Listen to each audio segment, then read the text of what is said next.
ستاسو د لاسه ستاسو ماشومانو ته په را روان وخت کې د نظر د سترګو یو داسې بیماري را روانه ده چې هغوی ته په چشمې هسې هم لګېږي، خو د چشمو سره سره د هغوی نظر ته هم خطره ده. کم ته چې په میډیکل کې مایوپیا بیماري ویلی شي، او دا بیماري چې ستاسو ماشومانو ته کېږي نو تاسو ته دا پته نشته چې دا د څه د وجې کېږي، بلکې دا ستاسو د دې موبایل د وجې کېږي. کوم موبایل چې تاسو خپل ماشومانو ته بار بار ورکړی وي او هغه یې ګوري،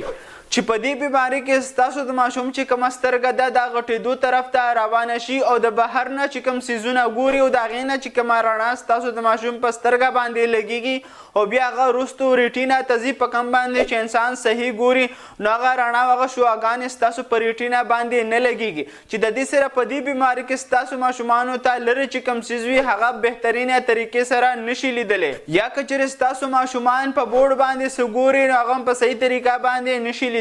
وجه دا ده چې تاسو خپلو ماشومانو ته بار بار موبایل ورکړی دی، او دا موبایل ستاسو د ماشوم دپاره دا سکرینینګ ټایم ستاسو د ماشوم دپاره ډېر زیات د خطرې سبب دی، او د خطرې سبب داسې دی که چې ستاسو ماشوم د 6 کالو نه کم وي او تاسو دا موبایل ورکوئ نو د 6 کالو نه کم ماشوم دپاره مکمل بند دی، او که چېرې بیا ستاسو ماشوم د 6 کالو نه ونیسه تر 12 کالو په منځ پورې وي نو صرف تاسو 1 غنټې دپاره دا موبایل ورکولی شئ، خو بیا هم په هغه کې به ورته بار بار وایو چې مکمل موبایل مه ګوره، بلکې اخوا دېخوا کتل هم پکې ضروري دي او وفکې کول هم پکې ضروري دي. او د دې نه علاوه که چېرې ستاسو ماشوم موبایل ګوري یا کتاب ګوري نو تاسو ورته خامخا دا ووایئ چې کوم موبایل یا کوم کتاب دی 1 فوټ چې ستاسو د ماشوم د سترګو نه لرې وي نو په هغه دوران کې دی ګوري. او د دې سره ضروري خبره دا ده چې بهر کوم ماحول دی، کومه رڼا ده، کومه شینکي ده، نو 2 غنټې دی په هغه کې خامخا فزیکل لوبې کوي چې دا ډېره زیاته بهتره ده د ماشوم د نظر دپاره. نو اوس فیصله په تاسو باندې ده که چېرې تاسو د خپل ماشوم نظر خرابوي یا یې بچ ساتئ. خو دا سکرینینګ ټایم صرف د ماشومانو نظر هم نه خرابوي، بلکې په نوجوانو طبقه کې هم دا بیماري په زیاتېدو باندې ده که چېرې تاسو په وخت باندې د دې غم ونه